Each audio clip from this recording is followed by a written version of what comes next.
spitting strong. You like iodine, with blueprints, these huge quotes that my mind designed.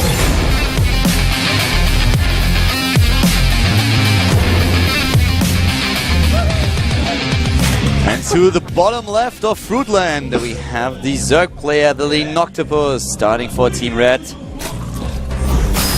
FXO Leenock.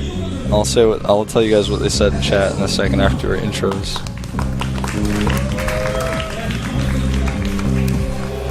Starting to the top right, his opponent.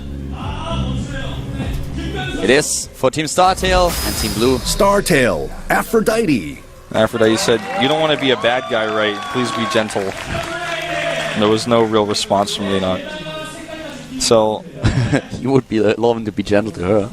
Since it's a 3-0, he says. Oh, okay, I missed it. He says ... and then he says, "Can I trust you?" Well, here comes a drone in here. So, oh, there's no answer. Alright, so the drone having a quick look. Quick poke into the main base. Is he going to forward hatchery? Oh, is he going to put the hatch right there? Oh, no. Yes. No. Yes. Yes. Yes. No. No, he just went for a hatch first. Aww. But he forces the command center on the high ground. Yeah, and now he knows that there's no rush coming, so he expected that might be a possibility. And just scout it out very safely here. Nah, he's not going to be mean here and go for something like that. But let's see what exactly Aphrodite is planning on doing here.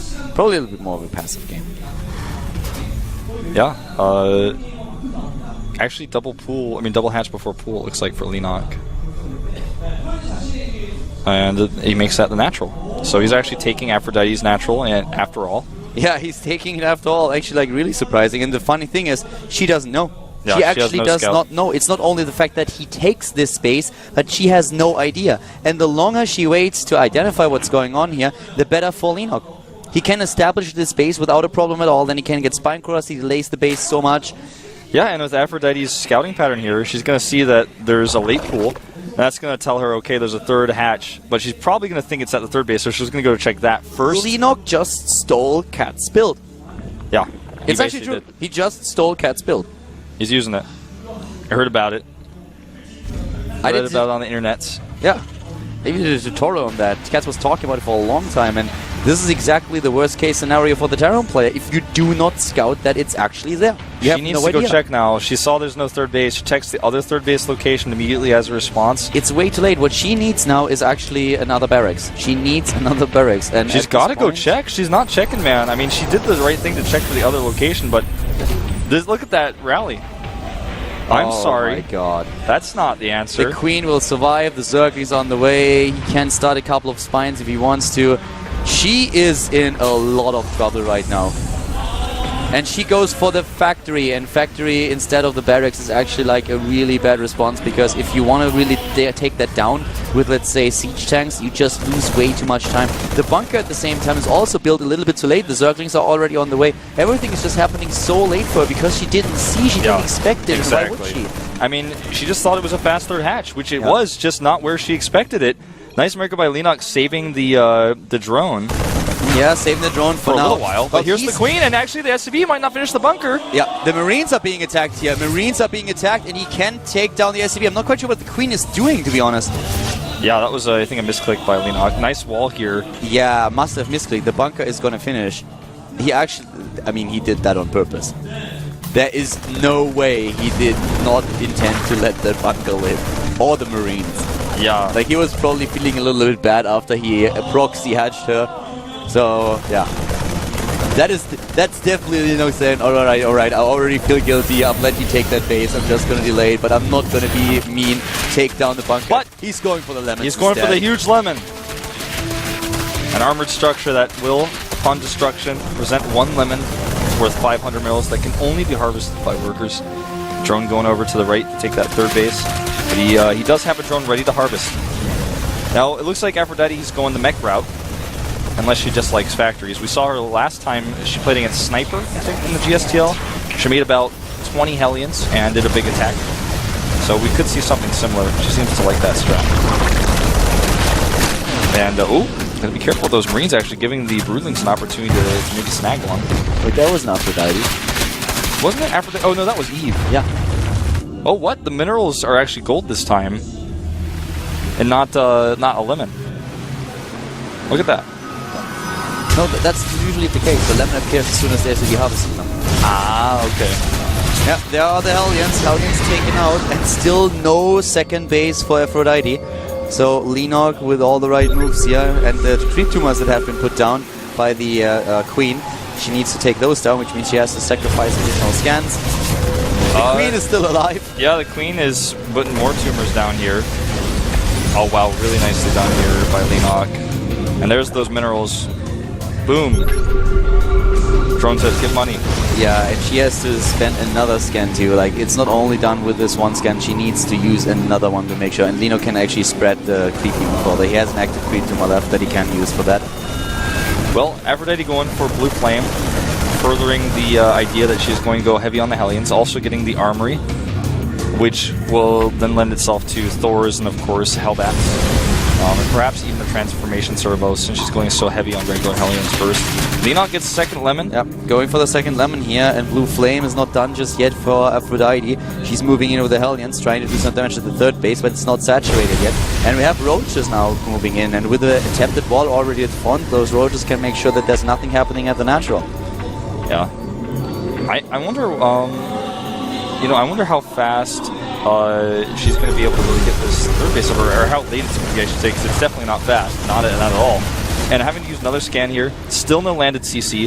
God, Leenock is going for the Hydralisks. Hydralisk here with a ton of drones, but Hydras, if the Hellions connect, are not what he's going to want here, but it just depends.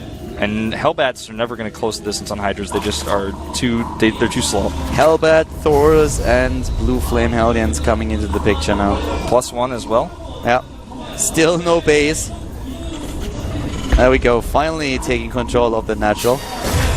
After a long awaited stay in the main base. And the second Lemons are going down now. Yes, the drone is ready to harvest. I wonder if it's the same drone. I bet it is. Yeah, of course. I would give it the same. That drone's got the ability to get lemons twice. He got it once.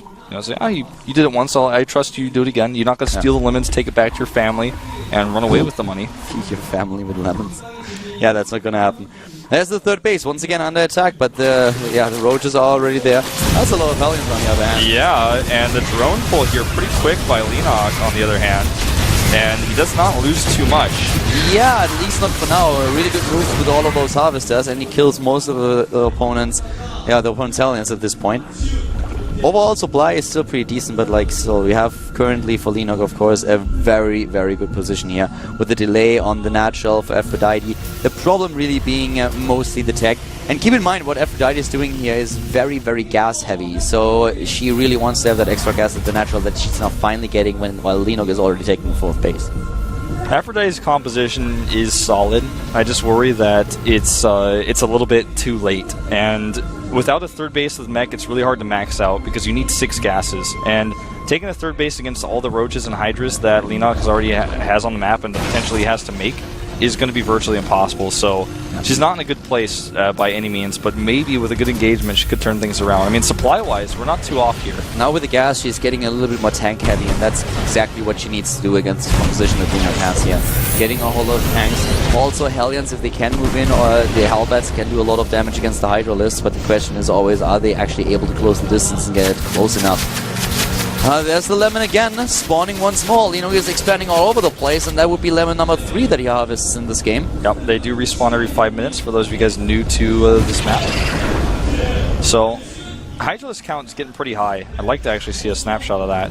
10 more on the way. I think he's going to have at least 30 by now. No, not quite. He's at 18, so he'll be nearly 30. Yeah, the drone is going for another Lemon harvesting.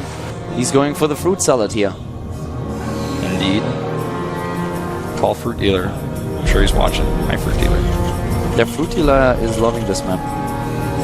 Well, it's only 6 siege tanks. Well, like you said, switching over to more siege tanks.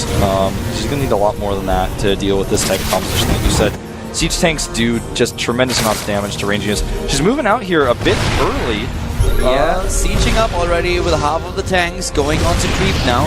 In terms of army supply, she's at 71 against 96, but Leenock just has the attack in the game.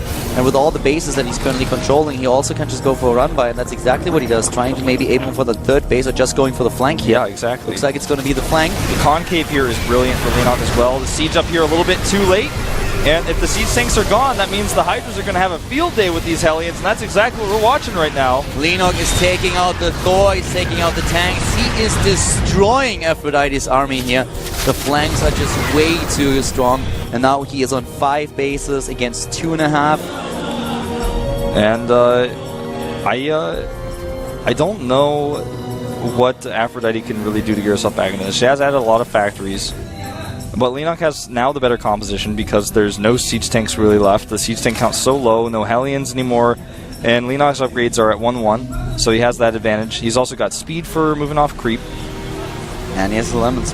He's got the lemon again. I think he's going to get the lemon, do a lemon timing attack. Once you get the 4th lemon, you have so much money, you hit a timing. That's 2,000 additional minerals that you have if you harvest the 4th lemon. So with the, and he has the hatch right next to the lemon, so right it next even to takes him just a few seconds to bring it over there. 2-2 started for him. Could go into Hive. I don't think he started his Hive tech yet.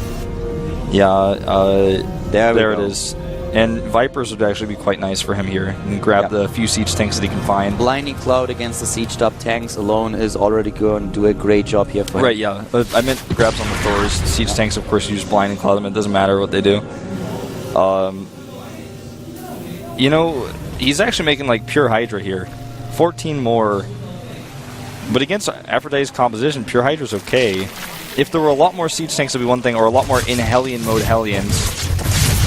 But once the Hydras get that high, even Hellions in Hellion mode are not going to be ideal. Hellions here against the Spine Crawlers, sneaking past. Getting a few drone kills. Just a few, but it still doesn't really matter too much. It's 67 against 74 Harvesters at this point in time, but the 200 supply for Leenock is still going strong here. He has the minerals. And yeah, that's a lot of overseers. He could actually go for a mass changing. No, I don't really think mass changing. I'm thinking more about moving in, just going to go for the mass contaminate. Also that, yeah, that would be good. Changelings can make a wall, but it's not going to be really useful against mech. It might actually hurt him more than help him. Could help him against the Hellbats, I guess, but I don't know what the plan is with that. But he's definitely got a good amount of detection. That's for sure. I want to see the mass contaminate. That would be hilarious. Just going in, contaminate everything. That's one Overseer alone, yeah, coming through here. That's the Alpha Overseer. He has Overseer speed too. So, the funny thing is, I think he just morphed that one nearby. He didn't even send one of the ones he had. There we go. Oh, here we go. It's going to be... I think he's going to mass changing drop in the main base. And then when Aphrodite goes to react, then he's going to go for the attack. I'm not sure if he's really going to react to a mass changeling. But I think it's going to be the mass changing. He's going for some. He's going for some tomfoolery about to go down. A lot of siege tanks, actually. On the other hand, yeah, sacrificing the roaches for now. The Overseer. He just wants more Hydras. He needs to kill the roaches so he can get more Hydras. 7 more Hydras to max him out here. Here we go. Having a quick look. Not going for it just faking a drop to get the tanks on siege or something? What is he trying to do? Drop fake with Overseers? Yeah, I mean, if you only see red dots on the minimap, you don't get to see fast enough. All right, here we go. He's going mass for contaminate, just like you said. All right, contaminate it is. Contaminating the supply depots. Can't lower. At least I don't think so. I don't think I've ever seen somebody contaminate that before. Blinding Cloud on all the siege tanks. Hydra's going to work. Yeah, Hydra's going to work. The Blinding Cloud. If that Blinding Cloud fades away, she could do so much here, and it does fade, but... Whoa! That shot! The Hydras! They just disappear! They're just gone! They're not killed, they just disappear. There's just only... Leenock's APM went up to 1,000, by the way. Because he held down the Hydra button to exactly, rebuild his army. Exactly. How many is he making? That's what I want to know. 45! Oh my god, and 45 why? Hydras. Because he can. Because he can, certainly. Well, we do have the Raven transition underway here to help against the Hydras. At least I think that's what those 2 starports are for. Because everybody knows a Banshee versus a Hydralisk is like, I don't know, like if I punched a concrete wall, about how effective that would be. You would have a lot more chance of that, but I, on the other hand... I think I'm going to lose that battle. Well, You can't just ask Cloud and Muslim how well that went the last time they punched the wall. Didn't go well. that's what I heard. You know, during this late game, Leenock has got his hands off of the keyboard, and Aphrodite says she wants to cry. I can't see all the chat, but I can see that. Leenock could actually take the lemons again and make a name for himself. It would be the octopus. Yeah. That sounds really tasty, by the way. Yeah, actually, like, I don't even like fruit, but I'm like, you know what? I'm thinking about calamari with a little bit of lemon. I'm like, yummy. Well, Leenock is certainly giving us the show of a lifetime here. He has enough money to make about 1 million more Hydralisks after this. Leenock is like, I'm gonna make mass Hydra work against Mech. Just you wait. Hellbats actually closed the distance. Yeah, and now Leenock is real. Oh, the dance! Dancing it! Oh, he's going for the Hydra moves. I mean, I want to give a little bit of credit to Aphrodite here. She's making a really good show out of this, and she knows from the beginning, of course, that going up against Leenock, her chances are very, very slim, but she's making a really cool show here. Yeah, I really like that. With you. There are a lot of people who would be annoyed at this or whatever, but she is playing along, and it's pretty awesome. I love it. So, kudos to Aphrodite. Kudos to Aphrodite. How many Hydras is he going to make this time? Oh, well, GG. Napanamja is what she closes out with. Bad boy. Being a bad boy. Well, on the other hand, what is Leenock supposed to do, you know? It's like... It was a Leenock Hydralisk. But anyways, you owe me food. Yeah, I owe you food. Next time we go and drink it. Oh, he gets beaten here. But Choya of all people. Yeah, because we all know Choya is the good guy. Uh-oh, here comes the Leenock shuffle into the booth.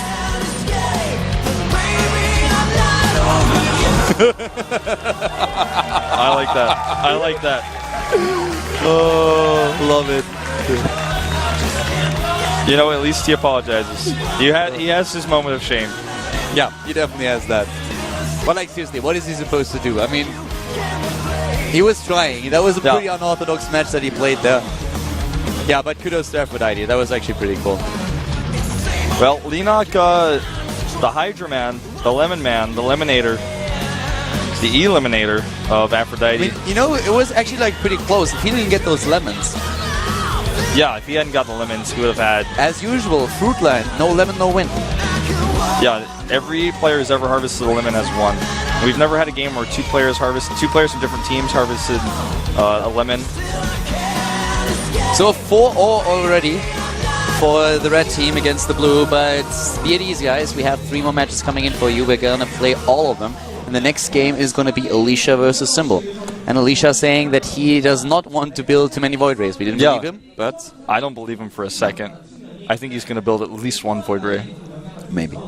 Alicia said that he personally hates Void Rays, he doesn't like them, and it was pretty hilarious given that everyone, especially the foreign fans, are always talking about Alicia being a master of building Void Rays ever since he did that in WCS North America and also told Hero how to play the game. It's like, dude, just build Void Rays. Trust me. There.